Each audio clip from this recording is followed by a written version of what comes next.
Hello,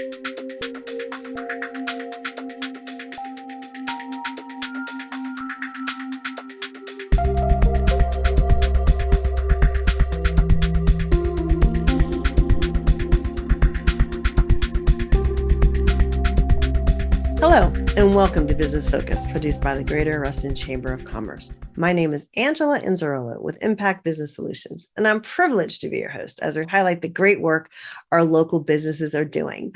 Welcome to October. We are fully into the fall. First up, my ever two most handsome gentlemen friends, Philip Asante, the membership manager over at the Reston Chamber, and Tom Madden, the co-chair of the membership committee, here today to talk about the upcoming Fall Prospective Member Breakfast in November. We're very excited for that.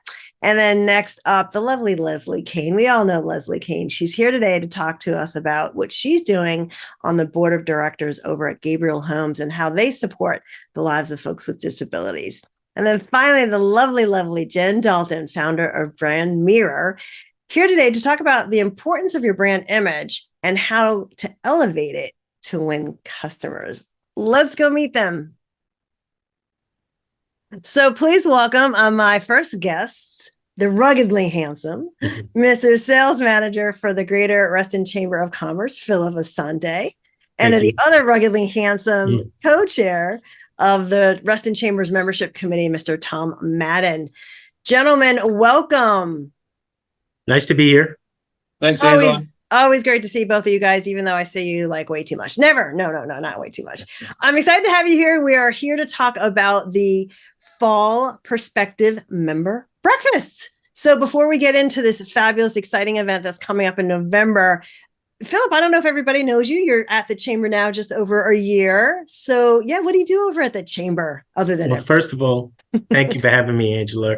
As membership sales manager, my main goal is to actively grow the portfolio of the Chamber's members, and that's through new recruitment of members and retention of members who've been members for some time. You achieve these goals through, proactive community engagement and the events that the Chamber puts on, which is over 100 a year. Yeah, and you do a great job. You are out in the community, you're meeting new members, and it's an awareness thing. But thank you for all you do. Thank you. The gentleman who is getting paid double what you're getting paid. No, I'm just kidding. Mr. Tom Madden. Do you sometimes feel like you have a job at the Chamber, Tom? Sometimes.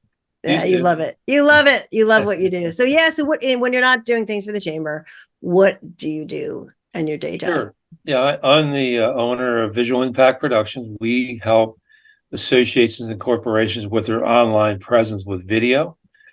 Today, everybody needs to have a presence online, whether it be LinkedIn, Facebook, Twitter, their website, whatever. Video is what helps people find who you are and how to find you. Yeah, 100%. And you're just talking recently about how AI is changing the world. So yeah, if you want to learn more anything about video, talk to Mr. Madden. So since I've got you, Tom, why don't you just quickly talk about the mission of what the membership committee does, and then we'll get into the event. Sure. We help recruit new members for the Chamber. We engage with them as a peer.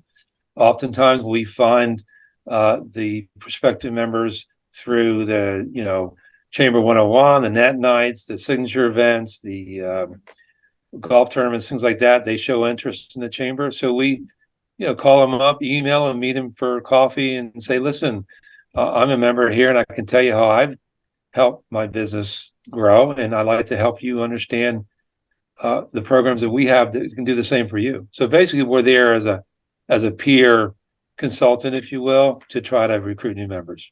100%. If you're, it's one thing having a conversation with Philip and then another having it with members like us, who there's membership committee members that really just joined. And then there's, more senior folks that have been around a while. So the perspective is awesome. And they're an integral part of my job in reaching the goals. And I really appreciate all the work that the membership committee does. Yeah. And it's a very genuine group of people and we love to support the Chamber. So let's get into the breakfast and kind of driving additional members to come to the Chamber. And I think it is really when people find out what we do, when they're around our events, right? You feel the energy and you feel the warmth and the connections that they want to become a part of it and contribute. So let's talk a little bit about the details, the prospective member breakfast. And when is it? And give me a few more details, Phil, and we'll fill in the blanks. Well, we're very excited, and we want to thank Comstock for letting us have this event at their location over here on the Reston Wheelie 1900. The event will be on November 9th, which is a Thursday from 8:30 to 10. It'll be called the Fall 23 Prospective Member Breakfast. We're excited to have Chris Clemente, who is the CEO of Comstock. He will be our keynote speaker. And what Chris will do, Chris will offer a presentation to outline the future development plans for the Reston Station and the area surrounding the Wheelie Metro. This includes a discussion on the soon-to-open JW Marriott Hotel, new retail businesses already committed to Reston Row, and details on the commercial and residential density and development that's going to be brought to our community. So we're really excited to have Chris to be our keynote speaker. Yes, so much is happening at Reston Station. This is a perfect time, and who's perfect to talk about it. So Tom's going to attend, and he's going to ask about the casino, but we're not going to talk about that today. We're not going to talk about that. So Tom, who is this event designed for? Well, this event is designed for anybody who wants to grow their business, learn about the chamber programming, meet some new people. But I think having Chris from Comstock talk, it's to learn about the future growth in this region, not just Reston Station, but all around the area. There's a lot of excitement around here, and with all these new businesses out there, we can all benefit from that. But like I said, again, to make connections, meet some new people, hear about some golden opportunities as a business development person, or maybe as a larger company who wants to find ways to give back to the community. There's so many programs that we have as a chamber, whether you're large or one man company. We have something for everybody there. Yeah, 100%. And it's the reason I love the way it's designed this year is having Chris there talk about development. It just really shows the strength of the chamber's relationship with the community and the impact that we have with the leadership and the growth. But also there's an opportunity we're going to do breakouts. So after there's a discussion, a keynote, which is going to talk a little bit more about our cornerstones, but I think the breakouts are going to be great. And Tom, you'll lead a table, Philip, you'll lead it, but it gives the prospective members an ability to ask their questions more specifically in a smaller setting. And like you said, hearing from their peers. So I'm really excited about the breakouts that we're going to have as well. And I also think it's an excellent opportunity to network. There's plenty of time for that. We're going to have some special offers, some raffles, and I think it's a great opportunity for people to meet other people who have been members of the chamber, to ask those questions that maybe they haven't been answered before. Absolutely. Yep, Well, I would just want to kind of wrap it up by saying, Philip, I think registration goes through you. Is that correct? Yes, that is correct. If anybody wants some more information on this great event on November 9th, please just contact me directly. You can email me at philip@therestonchamber.org or just contact the chamber. But right now, all registration will go through me. Perfect. And if you're a current member of the chamber and you want to attend, you just need to bring a prospective member. So register with Philip, but you'll have to have a prospective member with you. Again, we have a limited number of seatings, but I'm excited to check out Comstock's building, to meet Chris and to engage with these exciting people who, and as I always say, if you live, work, or play in Reston, Philip, you've got to be a member of the Reston Chamber. And Tom and I have been doing that for a number of years. We've gotten benefits. I just want to thank you both for being here. Always great to see you. Oh, thank you. Appreciate your time. And thank I look you forward so much, to Angela. a great event. My pleasure. And I look forward to seeing you guys soon. Sounds good. Thanks. Take care.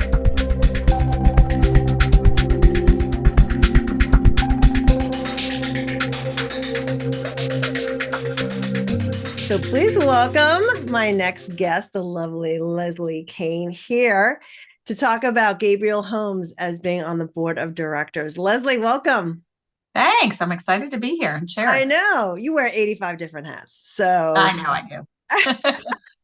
When I learned all that you're doing with Gabriel Homes and the board of directors and then the marketing and all the stuff that those guys have got going on, I thought this would be an opportune time to share with everybody what you're doing. Would love to.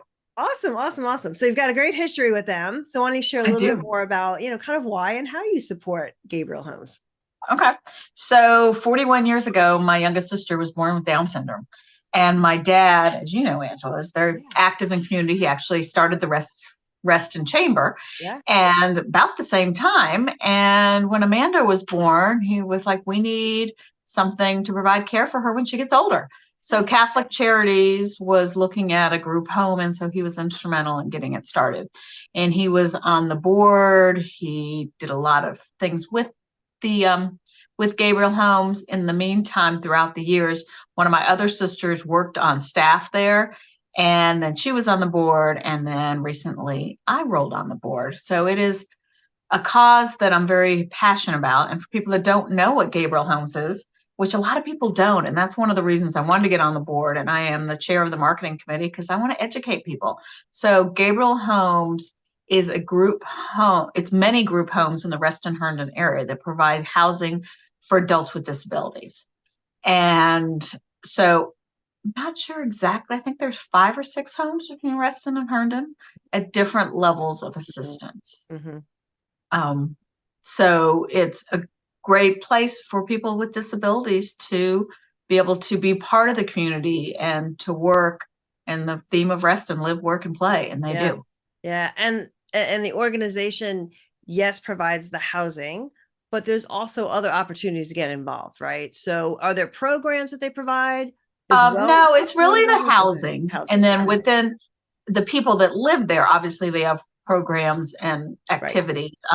My sister Amanda still lives with my mother, but there's a slot there for her when she's ready. And they're so open with her that she participates in different things.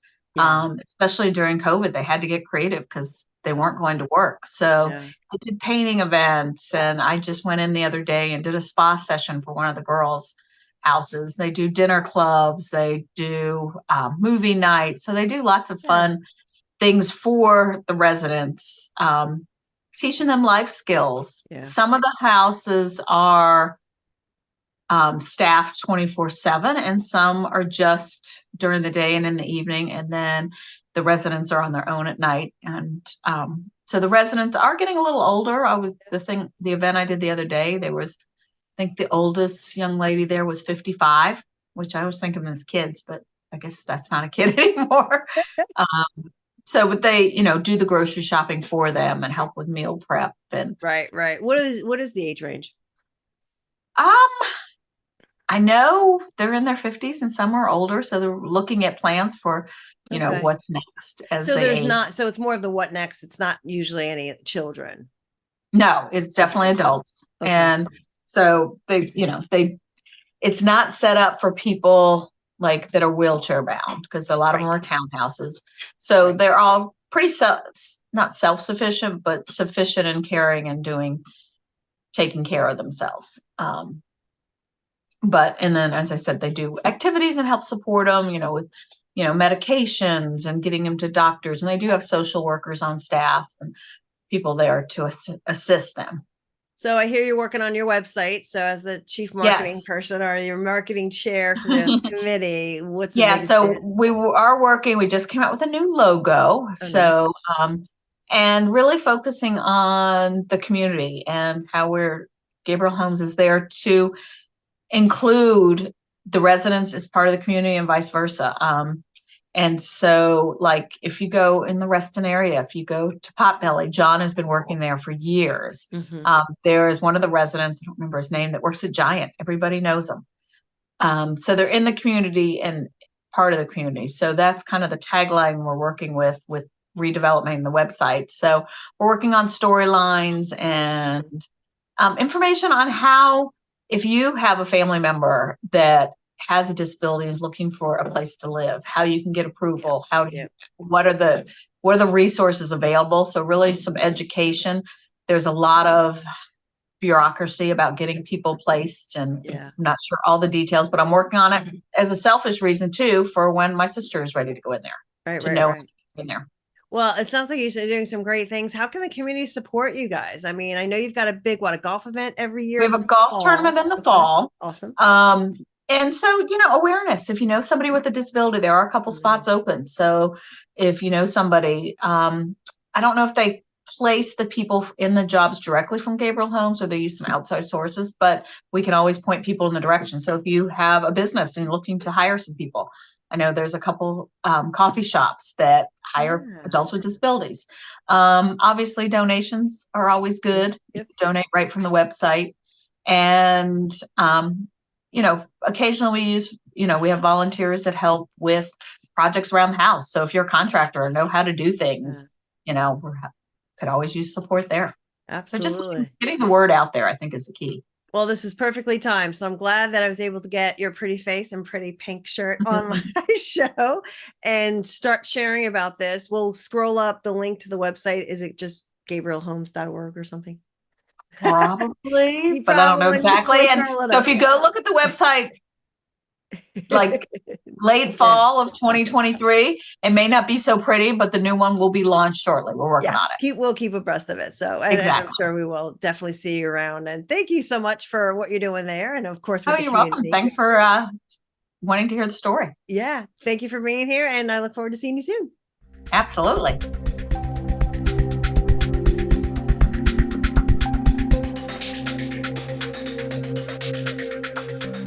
So please welcome my next guest, the lovely Ms. Jennifer Dalton, founder of BrandMirror. Jen, welcome.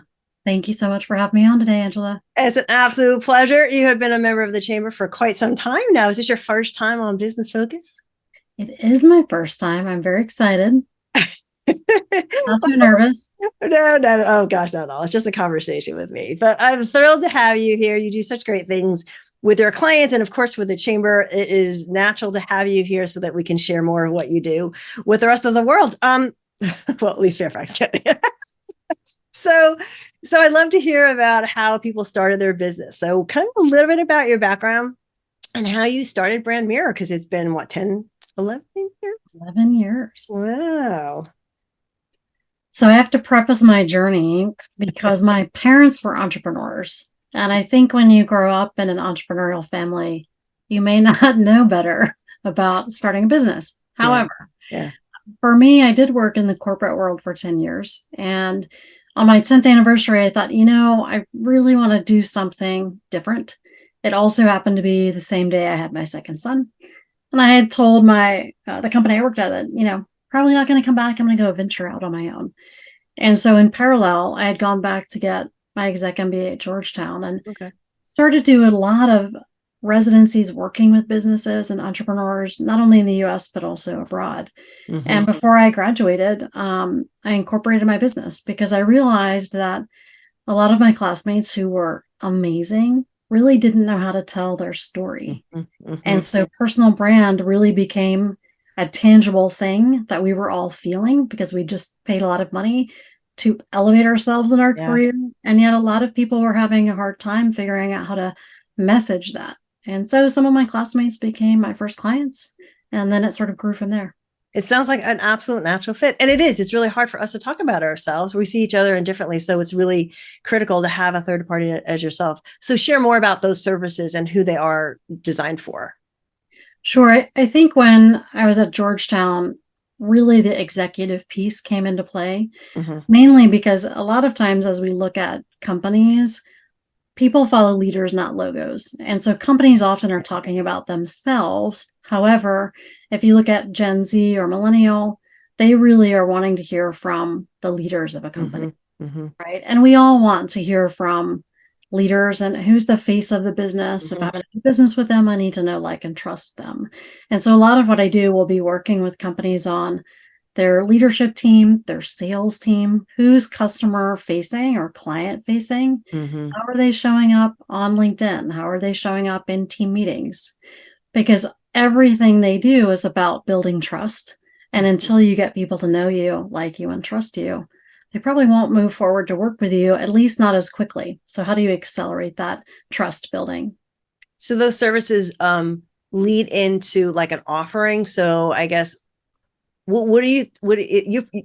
always know this. We know what our clients' challenges are, and they're usually different than what they think that they are, right? So what would you say is their most of your clients' biggest challenges? So are you dealing with the leaders and then it's their teams, or probably both, I'd imagine?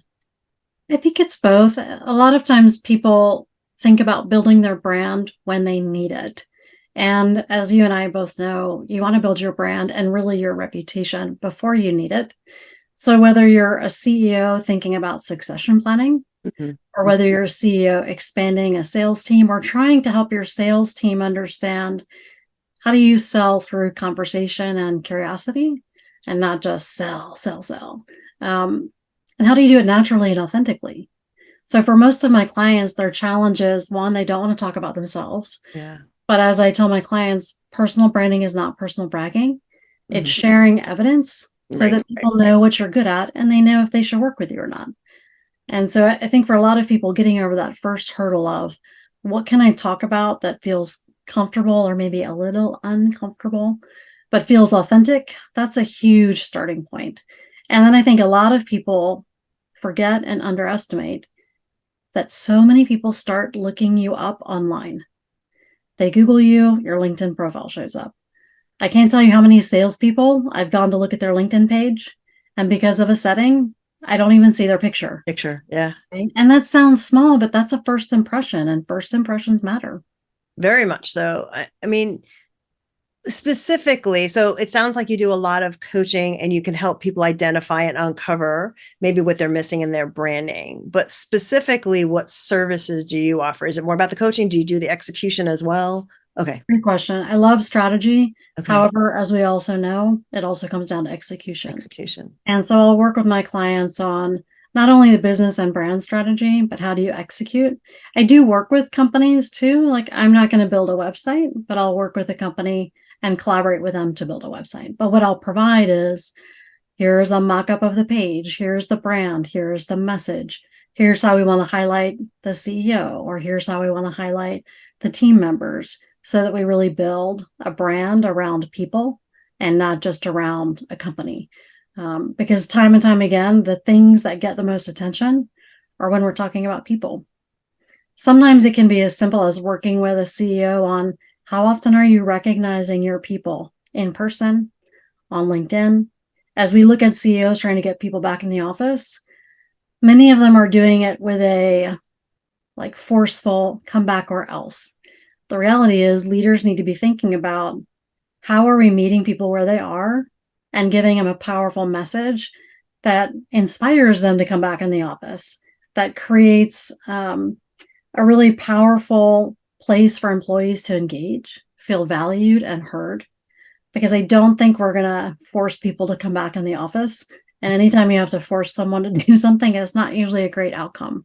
So how do we all get back to being more authentic, listening, meeting people where they are, and then moving them forward? Is there kind of a trigger that a business owner might have to realize, hey, I'm not being authentic? I mean, it's yes, somebody's seeing it, but how do they themselves identify that? Like, what are some questions they could ask themselves? Yeah, I think the Okay. first thing is what I always have my clients do.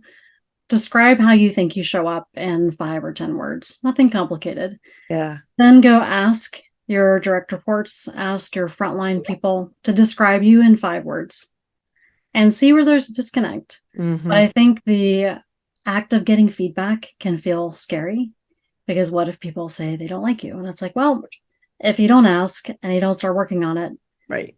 What's worse? The sooner you know, the sooner you can take a step forward and make things better. Lots of times people don't know how they're perceived. They really think they're being perceived this way, and in reality it's this way. And you always want to ask and see how that's going. You don't want to make assumptions. And it's important to do it probably on a regular basis too, because like you said, Absolutely. and You people don't want to be surprised, right? Yeah. Or it's too late. Then you're in a different line of business. Absolutely. And I think for many CEOs or HR leaders, especially, when we survey people in a big survey and say, how do you like your job? That's actually not a conversation. That's a one-way transaction. And you may not actually get real insight. So it's best to have these conversations one-on-one with people. Start with people you trust, get their input, get comfortable asking those questions, and then expand out. It's not about a personal feeling or injury. It's literally just knowing, where am I at? Now, where do I want to be? Great. Let's take steps to get there. Yeah. Well, I could sit here and talk to you all day, but as we know that we are limited in time, and I just wanted to make sure that everybody knows how to reach out to you if they've got any additional questions. And I know you have a book that's recently released. You got a couple of books. So how can people contact the Jen Dalton?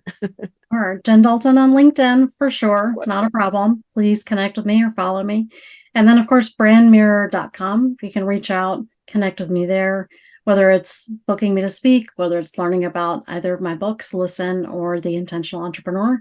Listen is about difficult conversations. So with Thanksgiving coming up, you may want to check it out. But I also have lots of content on my website that can be helpful. Oh, she's fabulous. She's a fabulous resource. But yes, you're right. You've done a recent LinkedIn presentation for the business education for the chamber. So thank you for that. But yeah, a great speaker, just a great person as well. I'm so glad that you could be here, and I look forward to seeing you soon. Thank you so much. Have a great day. You too. Well, there you have it. Another fabulous business focus produced by the Greater Reston Chamber of Commerce. Thank you to all my guests that stopped by today to share all the latest that's going on in Fairfax County, specifically Tom and Philip over at the Chamber sharing about the prospective member breakfast that's coming up November 9th. I will be there. So if you're interested in learning more about the Chamber, I would love to meet you there. And then, of course, the lovely Leslie Kane, always doing something in and around Reston, but now working with Gabriel Homes and helping support those with disabilities. I love what she's doing. So keep them in mind. And then, of course, Jen Dalton, always great reminder for all the work that she's doing with her clients and reminding us how to be intentional to stand out in our business. I look forward to seeing you next time.